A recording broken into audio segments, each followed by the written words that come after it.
अस्सलाम वालेकुम। मैं आपका दोस्त और होस्ट अरशद खालिद और बात कुछ यूँ है कि कुछ हुआ था 2 दिन पहले। 2 या 3 दिन पहले, अब तो याद भी नहीं है। ख़ैर, आई होप 3 दिन पहले। तो आप लोगों के साथ शेयर करना है क्योंकि उस दिन जो है ना बहुत कुछ सीखा। सो कुछ लेसन्स आपके लिए भी जो मैंने सीखे।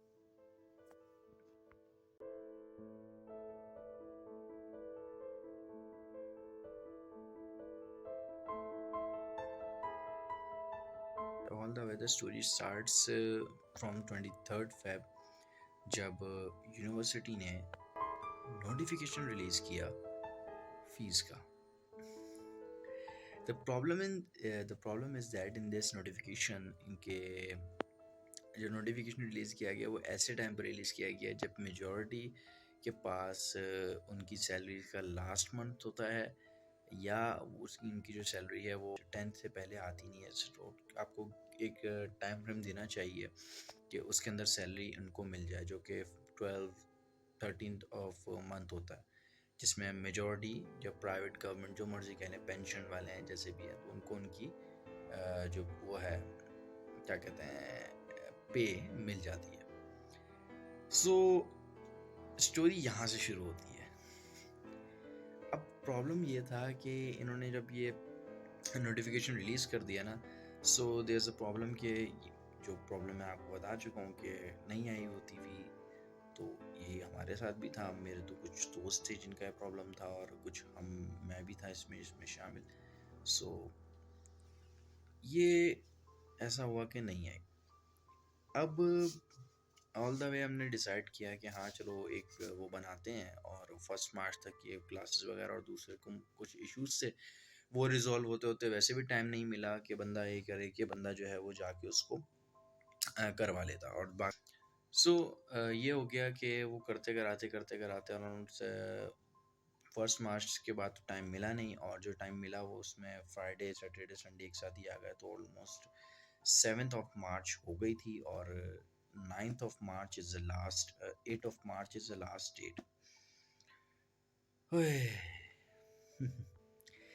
तो मेरे कुछ दोस्त फराज भाई, बाकिर भाई और ईज़ान भाई, फुरकान भाई और मैं, हम 5 बंदे जो है वो 7 मार्च को विद फीस चक्कर काट रहे थे बैंकों के, और ख्वार होते रहे।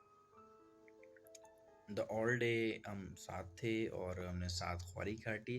बट इन दी एंड हमारे 3 बंदों की जो फ़ीस है वो जमा हो गई, क्योंकि एचबीएल वाले बहुत सुस्त हैं, और हमारी यूनिवर्सिटी वालों ने भी स्पेसिफिक ब्रांचेस अप्लाइड की हुई हैं कि भाई इनके अलावा आप भर नहीं सकते। ऑनलाइन फ़ीस का उनको कोई है नहीं, मुझे समझ से बाहर है गवर्नमेंट इदारों का क्या होगा। सो ये हुआ। तो उसमें हमने बाकिर भाई को ज़बरदस्ती अंदर भेज के बैंक के अंदर डबल से ट्रिपल फीस पे करवा दी। तो 2 मद्दे बच गए थे, मैं और रिज़ान भाई। अब हमें भी करवानी थी, लेकिन अब हमारी बात लास्ट डेट पे आ गई थी। सो हम लोग मूव ऑन हो गए, और उस टाइम भी तकरीबन 3:30 हो गए थे, और नंबर जो हमें मिले थे वहाँ लाइन में बैठे बैठे वो 350, 380, 392 और अलग अलग डिमांड पे अलग अलग बंदों का नंबर मिलती है। तो किसी भाई का शुक्रिया जो वहाँ से तंग आके शायद चले गए थे 172 पे, तो वो अपना नंबर जाते आते दे गए बाकिर भाई को। तो बाकिर भाई के थ्रू हमने जो है हमारे 3 बंदों ने अपनी फ़ीस वहाँ पे बाकिर भाई समेत उन्होंने अपनी फ़ीस जमा करवा दी। Then we move on day 2 after 7th on day 8 March. यहाँ स्टोरी इंटरेस्टिंग होती है।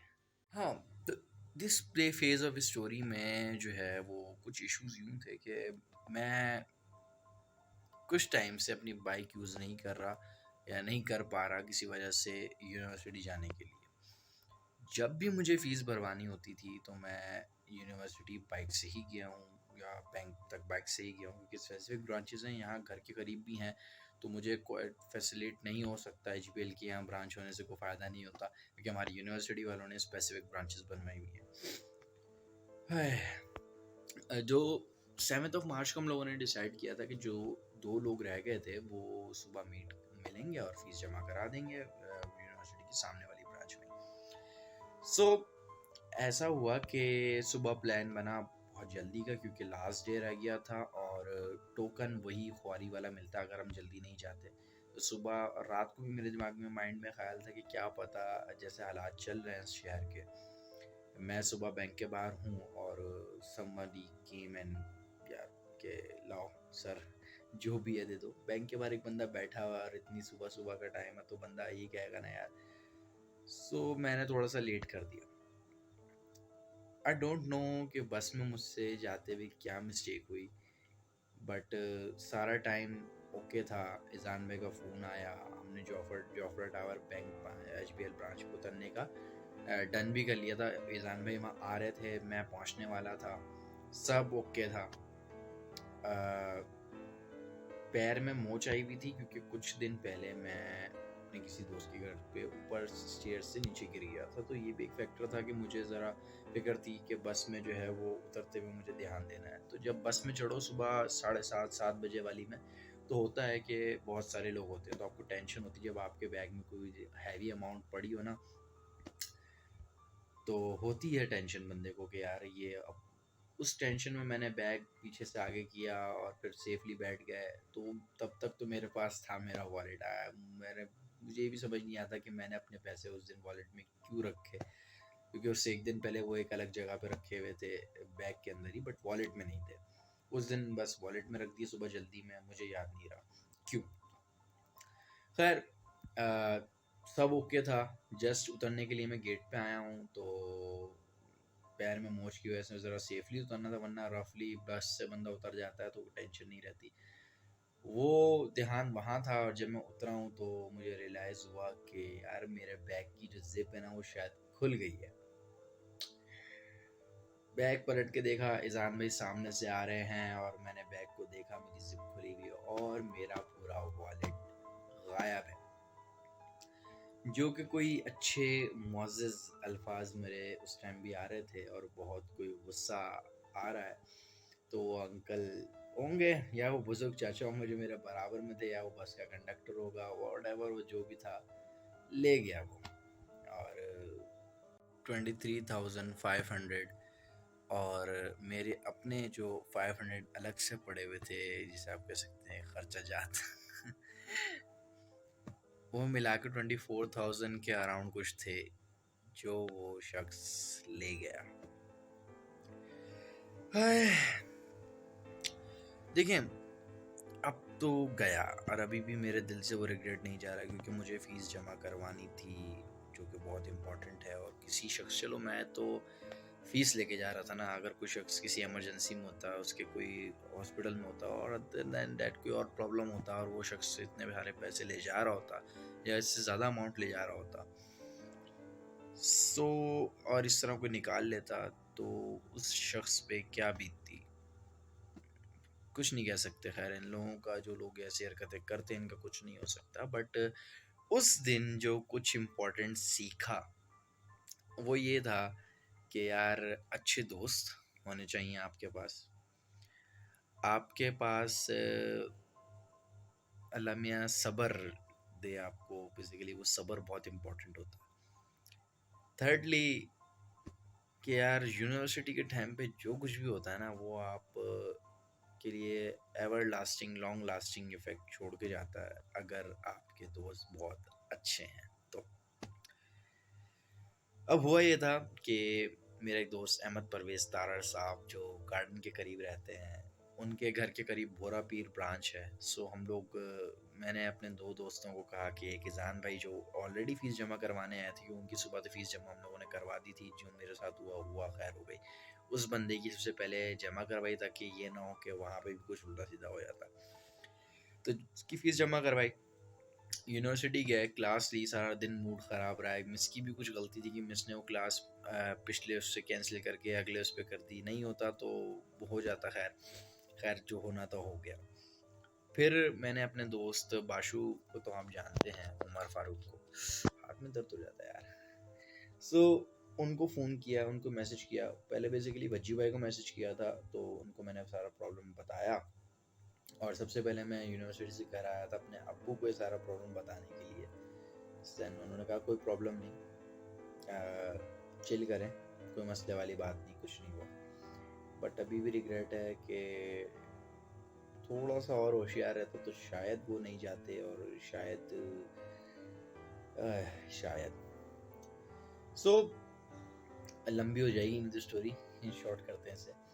तो बज्जी भाई ने बाशु भाई को जो है वो मैसेज किया, और मेरी जो है कमेटी कहेंगे, वीसी कहेंगे उसे, वॉट एवर, वो भी साइड बाय साइड पिछले 1 साल से चल रही थी for the phone purposes. But बज्जी ने उसे मैसेज किया तो उमर ने कहा, बाशु भाई ने कहा कि यार आप जो हो वीसी जो रखी हुई है वो अभी फ़िलहाल अल्टीमेटली अरेंज हो जाएगी, अर्जेंटली सॉरी अर्जेंटली अरेंज हो जाएगी, और आके आप वो ले जाओ और फीस अपनी जमा कराओ, तो बाद में हम देख लेंगे क्या करना है ना। तो मैं फिर दोबारा अहमद भाई के साथ घर आया, और घर आके मैं यहाँ से सीधा गार्डन गया। वहाँ पे फराज भाई और इजान भाई खड़े थे बैंक के बाहर नंबर लेने के लिए। जोफ्रा बोरा पीर हम पहुँचे हैं, हमने देखा लाइन लगी हुई है, थोड़ी ख्वारी हो रही है, और अब उतने में फराज का फ़ोन आता है, यार हमें नंबर मिल गया 110 का, और 100 लोग इस वक्त अंदर मौजूद है कि तुम लोग आ जाओ। मैंने कहा यार चलो थोड़ा सबर कर लेते हैं, ये ना कि वहाँ पहुँच के पता चले कि जो है वो नंबर अभी ना लगे, थोड़ा और देर लगेगी। पिछले 7 मार्च को हमने ये सब बहुत देखा, बहुत ख्वारी काटी इस चक्कर में, नंबर बहुत कम डिफरेंस थे, लेकिन एचबीएल का स्टाफ बहुत स्लो था। फिर थोड़ी देर बाद मैंने डिसाइड किया चलो निकलते हैं। जब निकलने लगे थोड़ा सा आगे आया जोफ्रा टावर से, तो फराज भाई का फिर फ़ोन आया। वो कहने लगे यार कि यहाँ हड़बड़ी में बैंक का शीशा तोड़ दिया लोगों ने, क्रैक आ गया उस पर, तो पुलिस आएगी तो बैंक खुलेगा। मैंने कहा यार अभी जमा कराने आए हो, वापस चलो, यहीं से ज़्यादा दूर नहीं, यहीं खड़े होते हैं। थोड़ी देर बाद फिर दिमाग में ख्याल आया यार कि छोड़ो, वहाँ पे वो लोग अकेले खड़े हैं, वहीं जाते हैं, कंपनी में मिल जाएगी और सेफ्टी भी हो जाएगी। हम लोग जब निकले वहाँ से एम्प्रेस मार्केट तक पहुँचे, फराज भाई कंटिन्यूसली ऑन फ़ोन पे थे, और फिर फ़ोन आया कि यार मैनेजर ने कहा है जिनको टोकन मिल गए हैं ना, जो बाहर जिनको टोकन मिल चुके हैं वो अंदर जा सकते हैं, उनको प्रॉब्लम नहीं, जिनको टोकन नहीं मिले वो सबर करेंगे। फ़ोन कंटिन्यूसली फराज भाई फ़ोन पे हैं, अहमद भाई बाइक भगा रहे हैं, मैं रोड पे जो है तकरीबन अभी मैं अच्छे अच्छे अल्फाज जो है वो इस्तेमाल कर रहा था लोगों को हटाने के लिए। एक प्यारा अल्फाज जो है एमरजेंसी का, बाकी मैं बता नहीं सकता। तो खैर बहुत स्पीड में थे, इवेंचुअली कि हम एक जगह जो है वो घुसने वाले थे, बस बचत हो गई, अल्लाह ने बचा लिया। फराज भी कंटिन्यूसली फ़ोन पे हैं, और ये आ रहा है कि यार 104 बंदे अंदर चले गए। मैंने कहा ईजान को भेजो अंदर, बिठाओ जाके उसको, और मैं पहुंच रहा हूँ बस ना। तो अब लास्टली जब ईजान भाई अंदर बैठे हैं 110 नंबर पे, पुलिस बाहर खड़ी हुई है, हम लोग बिल्कुल पहुंचे हैं, हम पहुंच के सीधा वहाँ गया हूँ, पुलिस वाले ने रोक लिया, क्या हुआ? मैंने यार सर मैंने दोस्त है उसको बिठाया हुआ है, टोकन दिलवाया हुआ है, उसको बस फीस पकड़ानी क्या था, दे दो। फिर सिक्योरिटी गार्ड के अलग मसले शुरू हो गया कि भाई यार आप डबल पे नहीं कर सकते। मैंने कहा डबल नहीं, सिंगल बंदा है। और फिर हमारी जो खातून है, क्या करूँ, मोअज़्ज़िज़ खातून स्टूडेंट्स, उनको प्रॉब्लम थी कि मैंने आके पकड़ाए हैं, तो वो सुबह से खड़ी हैं, उनको नंबर नहीं मिला। अब कौन समझाए कि मैं सुबह से कितनी ख्वारी काट चुका हूँ। खैर थोड़ा सा उन्होंने मसला किया, बट मैंने अपनी फ़ीस उनको पकड़ा दी थी। ईज़ान भाई फ़ीस जमा करा के बाहर आ गए। उस पूरे दिन में बहुत कुछ हुआ, यही कि यार जो 3 इंपॉर्टेंट लेसन थे ना, कि आपके दोस्त बहुत अच्छे होने चाहिए, आपके पास सपोर्ट वाला बंदा होना चाहिए, और ठीक है आपके पेरेंट्स जो हैं वो बहुत इंपॉर्टेंट है आपकी लाइफ में। उनकी कदर कीजिए। अगर मैं सुबह आता और मुझे ये कहा जाता है या वॉट एवर जो भी होता है, मैं उनसे डर रहा होता, उनको नहीं बता पाता, थोड़ा प्रॉब्लम होता। बट उन्होंने कहा कि यार नहीं, इट्स ओके, आप चिल करो, हो गया जो होना था, मैं अरेंज करता हूँ। खैर दूसरी खुशी इस बात की है कि जो उनके पैसे थे, जो अब्बा हजूर के पैसे थे बाबू के, वो गए तो गए, कोई मसले वाली बात नहीं है। लेकिन इस दफ़ा फ़ीस मैंने अपने पैसों से भरी, ऑल्दो वो मोबाइल के लिए जमा किए थे, कमेटी थी तो, लेकिन ठीक है, कोई मसला नहीं है। अब नेक्स्ट टाइम देखेंगे जब दोबारा जमा करेंगे तो। खैर इम्पोर्टेंट थैंक्स इस वीडियो के थ्रू वजाद भाई को, बाशु भाई को, फराज भाई को, मेरे उमर फारूक एक और हैं, 2 उमर फारूक हमारे पास, उनको, अली भाई को, और वो तमाम दोस्त। वैसे तो मेरा सर्कल बहुत अच्छा है और ज़रूरत नहीं पड़ती, कोई ऐसा नहीं है कि हम लोग मिलते नहीं आपस में, और ये वाला सिस्टम नहीं है। हम लोग रोज़ाना मिलते हैं, डेटाई के साथ मिलते हैं, और स्कूल फ्रेंड्स हो गए, यूनी फ्रेंड्स हो गए, कॉलेज के मेट्स हो गए, हम सब ऑलमोस्ट साथ साथ ही रहते हैं, तो ये कोई प्रॉब्लम वाली बात नहीं है कि एक के साथ वो मैनेज नहीं होता। अल्लाह का शुक्र है कि मैंने सबको एक दूसरे से मिलवाया हुआ है।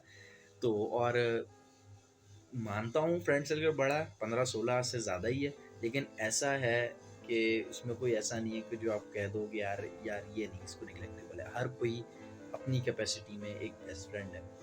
सो जहाँ भी जाएं अच्छे दोस्त बनाइए। अपने संगत इज़ वेरी इंपॉर्टेंट, लेकिन आप अपना अच्छा बुरा जानते हैं। मैं जानता हूँ मैं किसके साथ बैठ रहा हूँ उठ रहा हूँ, ये मैं जानता हूँ। अगर कोई बुरा है और वो दिल का बुरा नहीं है, तो ज़रूरी नहीं है कि उसकी बुरी आदत मुझे लगेगी। मैं समझदार हूँ यार, मुझे पता है कि क्या करना है। खैर इंपॉर्टेंट लेसन यही था। दूसरा ये है कि कभी भी इतनी फीस लेके बस से ट्रैवल नहीं कीजिएगा यार, मेरी मिस्टेक है, उस दिन किस्मत फूटी थी, मैंने किया। तो खैर सेफ रहिए, अल्लाह आपको अपने हिफ्ज़-ए-मान में रखे। अल्लाह हाफिज़।